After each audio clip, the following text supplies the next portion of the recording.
Bonjour et heureux de vous retrouver sur ce plateau de la vie des diocèses. Dans le Val-de-Marne résident près d'1 400 000 personnes de cultures et d'origines diverses. Un département aux portes de Paris, côté Est, dont la vie est étroitement liée au rythme de la capitale. On va le voir, il y a des signes, figurez-vous, qui cet été ont réjoui les catholiques du diocèse.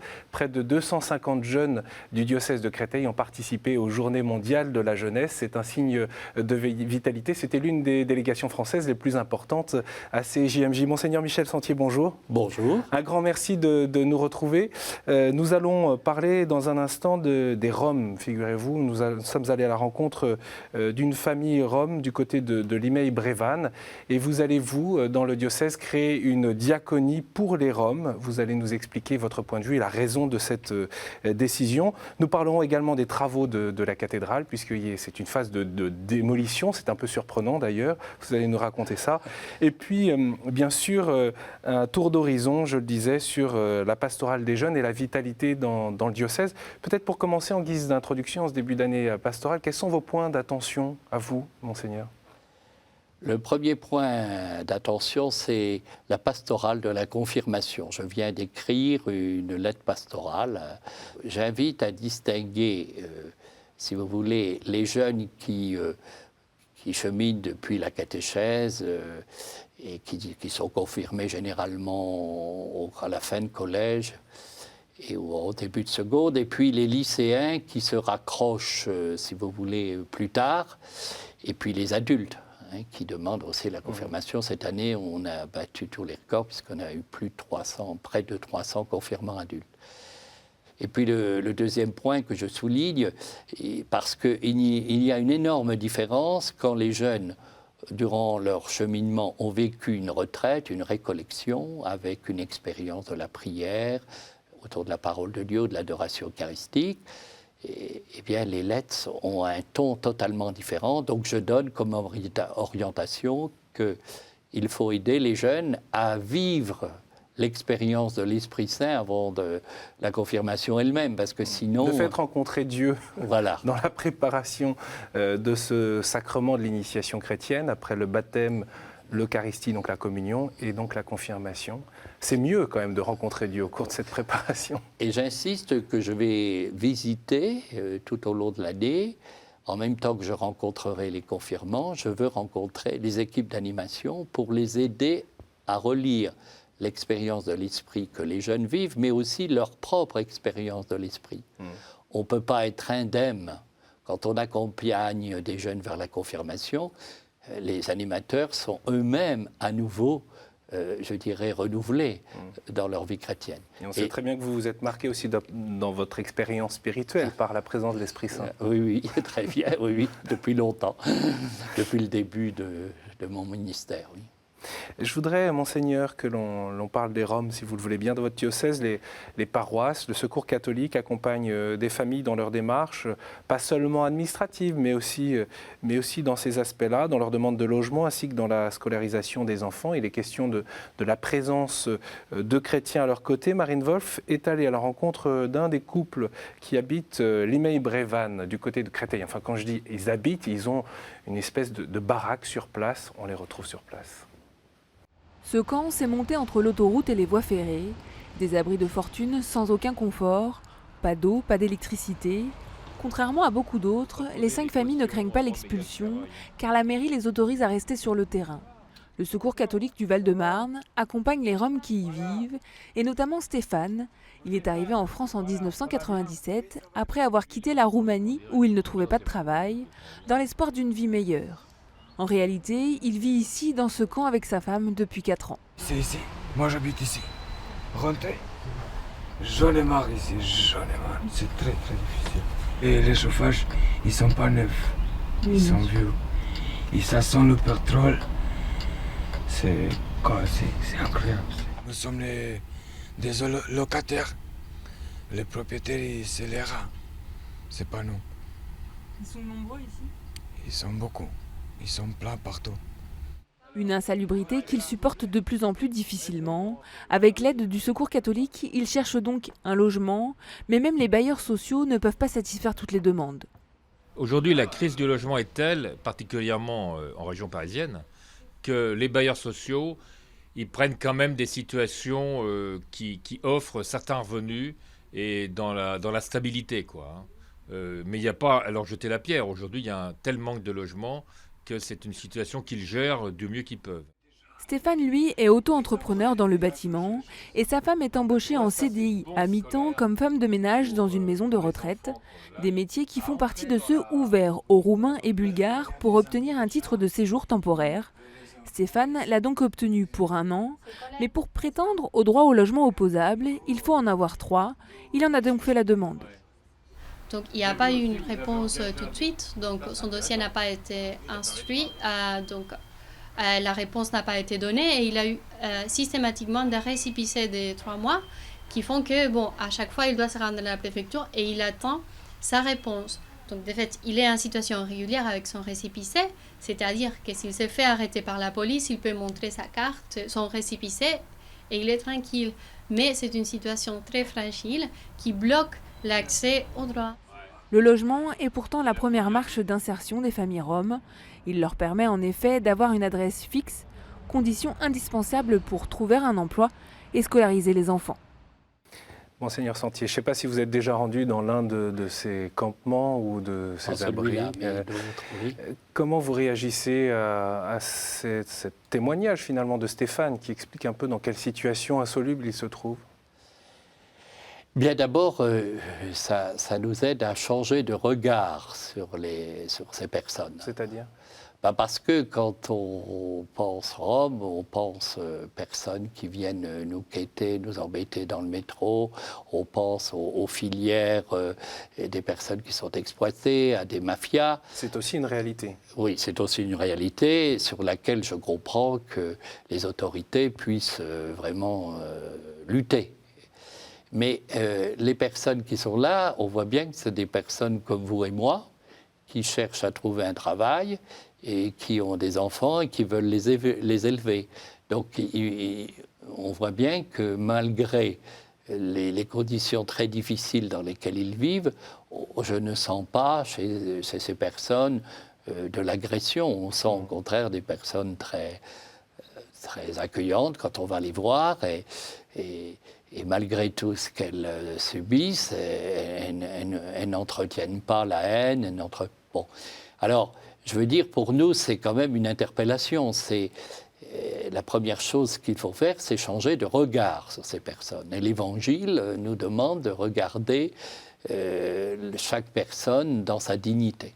Pourquoi vous souhaitez, Monseigneur, vous allez l'annoncer, créer une diaconie pour les Roms, c'est-à-dire en fait, en quelque sorte, à la fois une équipe de personnes qui vont se soucier particulièrement de cette population, mais aussi c'est un état d'esprit, si je puis dire, un point d'attention pour l'ensemble du diocèse, des paroisses et des chrétiens. Pour quelle raison ? Parce qu'il n'y a que des coups à prendre à faire quelque chose comme ça vis-à-vis des Roms. L'Évangile dérangera toujours. Le Christ nous a demandé d'aller au-devant des personnes qui sont les plus en difficulté, les plus démunies. Alors, le fait que l'évêque crée une diaconie des Roms, ça signifie que c'est les personnes qui vont aller les visiter, ils vont le faire au nom du Christ, au nom de l'Église. Et comme ces personnes se sentent rejetées, du fait que l'Église va au-devant d'elles, ça signifie qu'elles ne sont pas rejetées, qu'elles ont leur place aussi dans le cœur de Dieu. Moi, je suis allé récemment visiter une famille, je suis allé dans une famille pendant plus d'1 heure. Ils ont été très sensibles. Mais peut-être l'attente de la famille, c'est de pouvoir justement, comme on l'entendait dans le reportage, avoir un dossier administratif qui se débloque, obtenir une carte de séjour ou une autorisation de travail. C'est pas ce que vous leur avez apporté en l'occurrence. Oui, mais déjà, leur apporter le regard d'estime, l'évêque ne peut pas tout faire. Ce sont les organismes, les associations. Il existe, Rome Europe, le Secours catholique, dans le reportage, on le voit, s'y emploie. C'est eux qui vont faire toutes les démarches. Et justement, lorsque se vivent des expulsions, bien tout ce travail qui était fait pour accompagner les personnes vers un travail, ou l'accompagnement des enfants pour qu'ils soient scolarisés, lorsque le camp est démantelé, eh bien, automatiquement, ce qui s'est mis en route. Les enfants sont trop loin pour pouvoir revenir à l'école où ils étaient scolarisés. Et s'ils avaient un travail... c'est tout le travail d'insertion qui est par terre. Ah ben oui, le travail d'insertion en lien avec une communauté, puisque des prêtres me témoignent qu'il y a eu des familles qui ont cheminé vers le baptême. Ou si ce sont des familles orthodoxes, on les met en lien avec la communauté orthodoxe. Mais il y a des chrétiens parmi eux. Alors si nous, chrétiens, nous nous désintéressons d'eux, vous vous rendez compte de ce qu'ils peuvent ressentir. En même temps, les maires des communes, la préfecture, ils font appliquer la loi. En tout cas, ils le réclament. Je comprends le point de vue des maires, je comprends le point de vue du préfet, il applique la politique du gouvernement, mais ils peuvent aussi comprendre que la position de l'évêque est des chrétiens. Je sais bien que la situation dépasse les maires de chaque commune. C'est une situation qui concerne l'Europe. Ce sont des décisions à un autre niveau.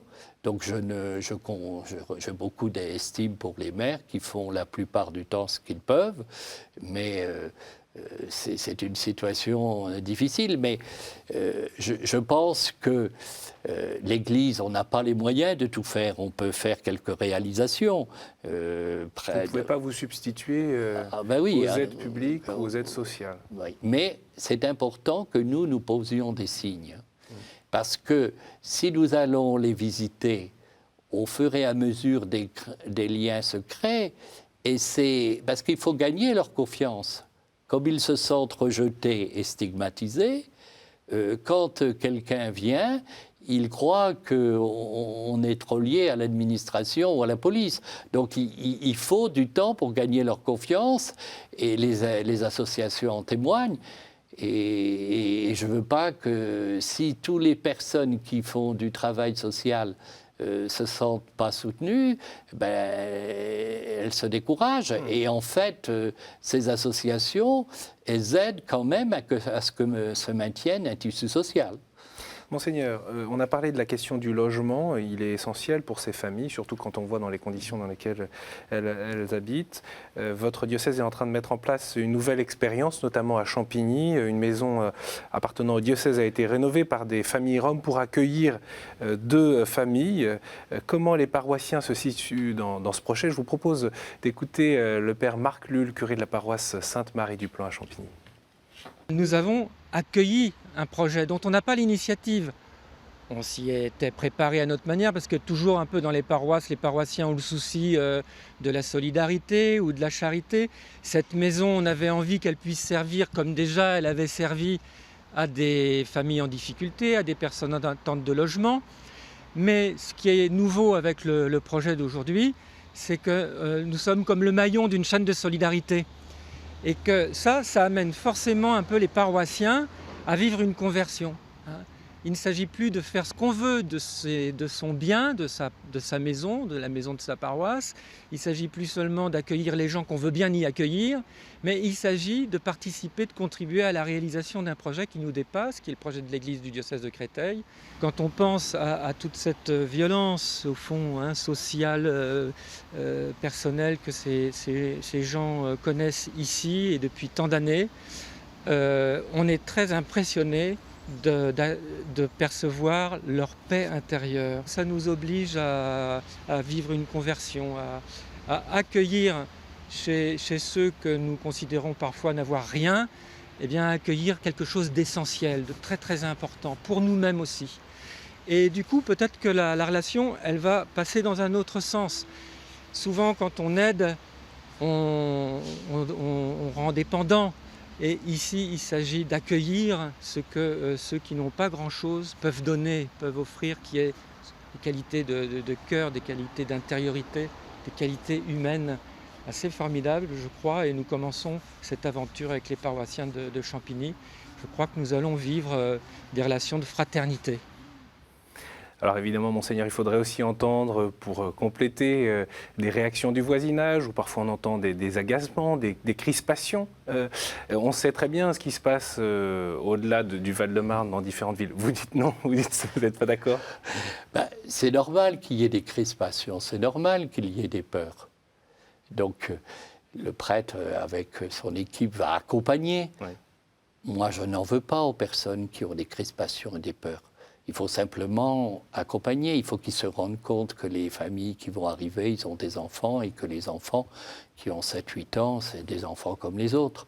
Alors il faut peut-être veiller à ce que l'équipe du Secours catholique accompagne parce qu'ils n'ont pas les mêmes... par exemple, au niveau des ordures, il faut leur apprendre comment ça se vit, et c'est d'ailleurs déjà ce qui se passe. Et il faut qu'il y ait un travail pour qu'ils se rendent compte que pour être reçus dans l'entourage, il faut un certain nombre de précautions. Pour vous, c'est une question de culture? Oui, je pense qu'ils n'ont pas le même mode de vie que nous. Hein. Et donc, c'est une évidence, oui. de ce point de vue. Et puis, je pense qu'au fur et à mesure, parce que forcément, quand vous avez un camp autour, à la périphérie d'une ville ou dans une situation, ça fait peur. Mais quand vous avez une famille dispersée dans un lieu, on s'aperçoit après que c'est une famille, ils vont aller fréquenter la communauté paroissiale, ils sont chrétiens. Donc ils y vont. Après, petit à petit, les liens se créent.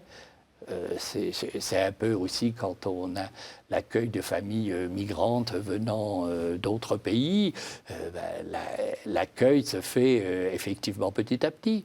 Et il y a des migrants qui me disent que c'est par l'accueil qu'ils ont reçu dans la communauté chrétienne qu'ils sont devenus citoyens d'une ville.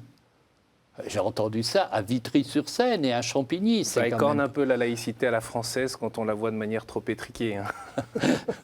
Donc, les mairies, les élus reconnaissent bien le rôle social de l'Église et ce que vivent les chrétiens dans le Val-de-Marne. Mais je n'ai pas de leçon à donner à personne. Moi, j'essaie de vivre l'Évangile.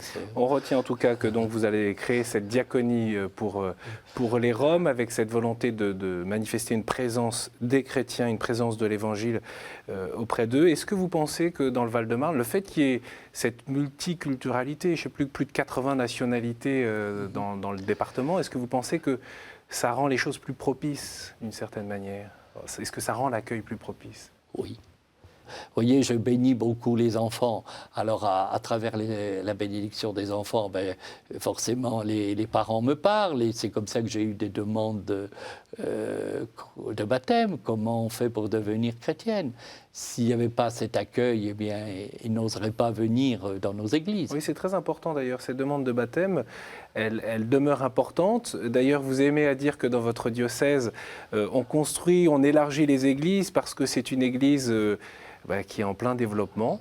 On le rappelait tout à l'heure, le nombre d'habitants, près d'1,4 million personnes. Cela dit quelque chose, comme ces jeunes que vous avez accompagnés au JMJ. Je disais tout à l'heure que c'était la délégation, parmi les délégations françaises les plus importantes qui participaient au JMJ de Rio. C'est aussi un signe de vitalité pour l'Église locale, ça.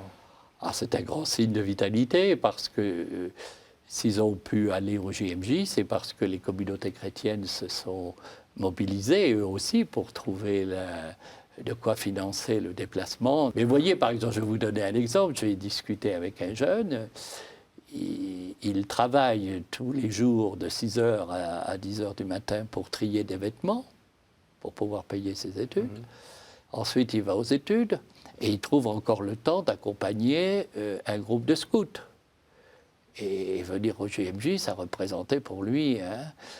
il y a participé, mais je me dis que des jeunes en difficulté puissent vivre une telle expérience et se sentir membres d'une église de tout pays, de toute nation. Il a été très touché par l'accueil qu'il a reçu par les Brésiliens. Comme c'est un jeune très sympathique, la rencontre s'est faite très facilement.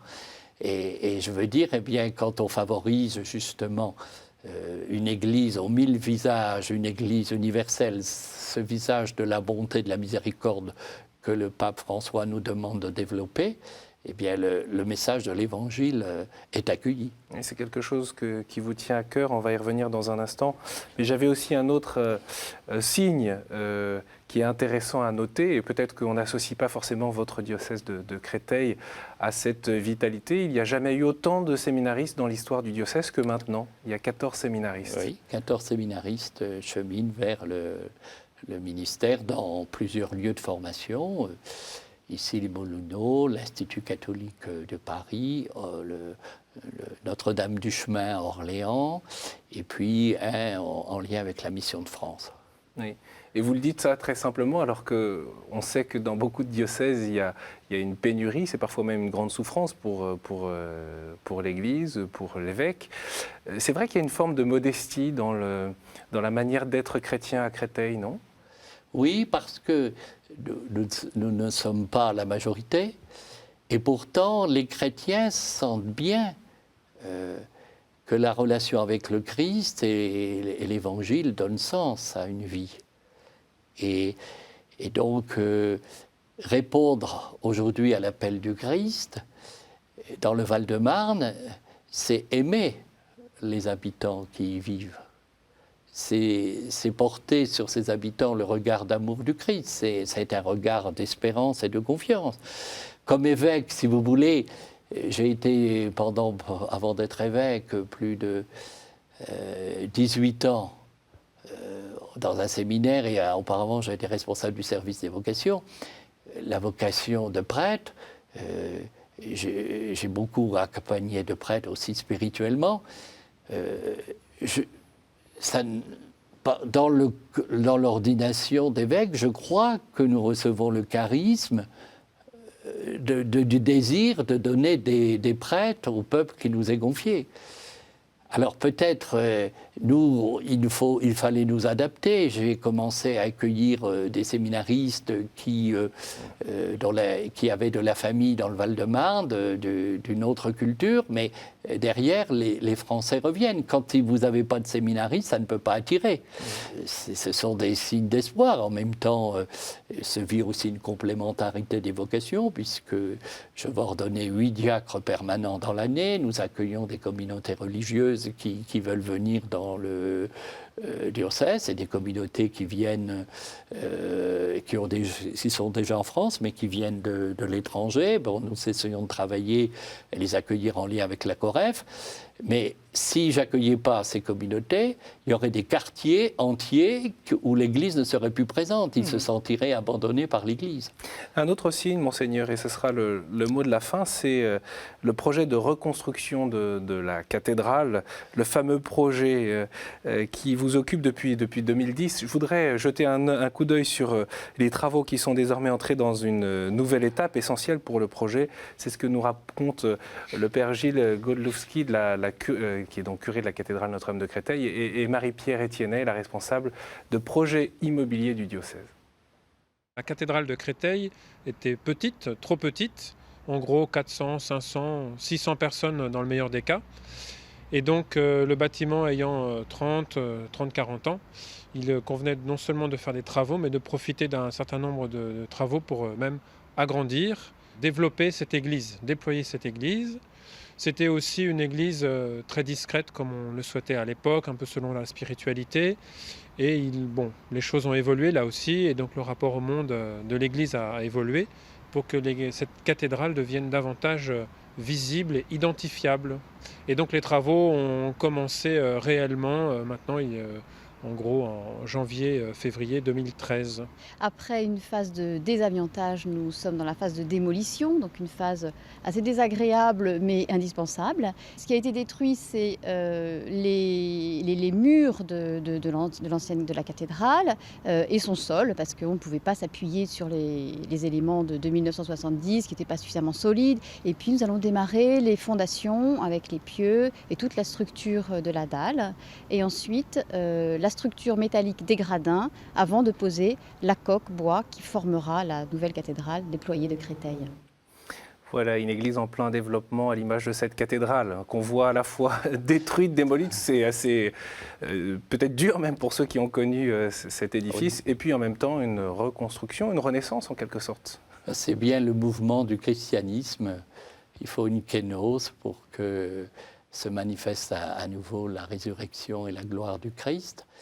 Donc il y aura une gloire du Christ sur le devant de l'autel, mais il faut passer par des difficultés. Je me doutais bien qu'on aurait des difficultés. Alors la principale difficulté, qui n'a peut-être pas été complètement estimée, c'est que le dôme qui porterait... On voit cette coque là. Oui, cette coque, eh bien l'entreprise, au mois de juillet, a dit mais c'est pas possible, les murs actuels ne pourront pas supporter cette coque.